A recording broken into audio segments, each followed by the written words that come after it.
Greetings, my brothers and sisters. This is Hannibal Cambone, aka Original Frog, lighting bolt for the oppressor and love for the people. That's what Hannibal Cambone means. Now, getting to the matter at hand, my book, my autobiography, has been completed, and I'm ready to give up details in this gang history of the Crips and Bloods, dealing with Watts and Compton. I want to start off by saying the majority of my subjects of my book have photographs to back up what I'm talking about. And my first subject would be Chapter 1, Straw Dog, better known as Gary Barker, strictly bounty hunter, or bounty hunter strictly. January 1974, I end up AWOL from a boys' home.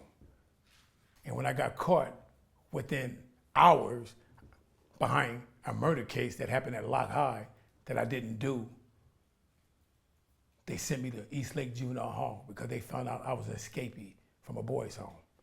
So while I was in juvenile hall, January 74, my homeboy Gary Barker was in G&H, where the big boys, the guys who are 17 years old, they go to G&H, the original Crips, the big boys, they go there. And the younger ones, like my age, 15 and 16, we was in C&D unit. So day one, when I ended up in C&D unit, the counselor of the unit asked me where I was from. And I noticed that a gang of teenagers was watching me, being nosy. And what did I do? I had to put it on thick and heavy. And I yelled out, Bounty Hunter. And all in the background, I was hearing, Carib, Carib, Carib. And I said, oh, okay. But nobody never came in the bathroom. When I walked in the bathroom, it confronted me. So I felt that it was okay. You know, I got away with that. So when they had yard, we all bailed out to the yard on the basketball court. And guess who I ran into?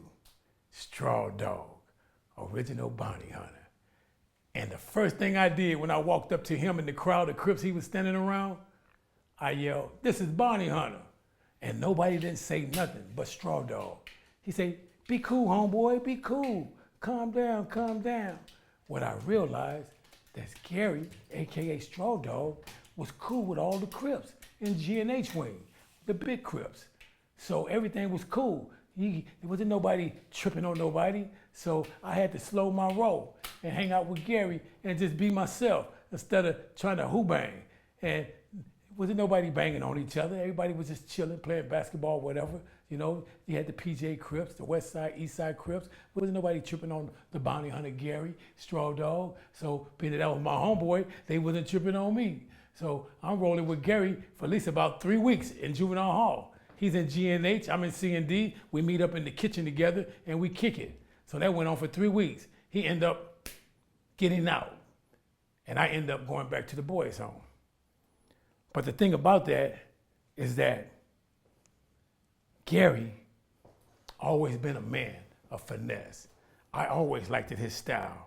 He's not Joe Barker, he's Gary Barker. He's the one, if you watch The Godfather, he's like Michael Corleone. He's a thinker.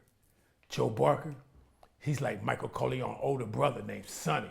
He's violent, he's rowdy, he'll stomp you to death, he'll beat you to death with his hands.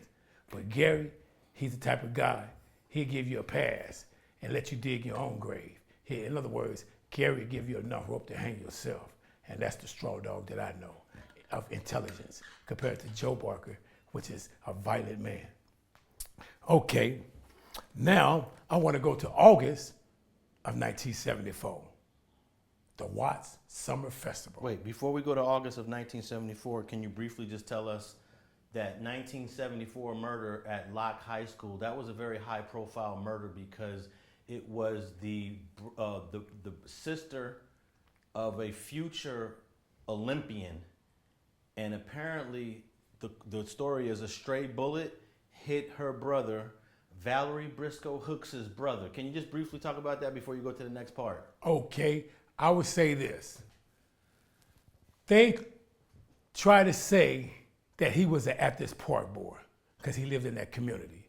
Back in them days, where you lived at is where you was from. They didn't care if you was a Crip or a Blood or whatever you claim. If you lived in that neighborhood, you banging. And that's how people act back in them days in the 70s. If you live in Nickerson Garden and you don't claim Bouty Hunter, and they find out you live in Nickerson Garden, they're gonna beat you down still because you live in the Bouty Hunter community. So they felt that it probably was justifiable in the Crips' eyes that it happened anyway. But from my understanding, the guy who was the shooter, he ended up getting killed a year later. Very quick. And they didn't even arrest, they arrested him, but they released him. He gave him a slap on the wrist. Now, personally, I got my own opinion on who killed him or how he died, but I'll let you buy the book and you'll see what my opinion is on that.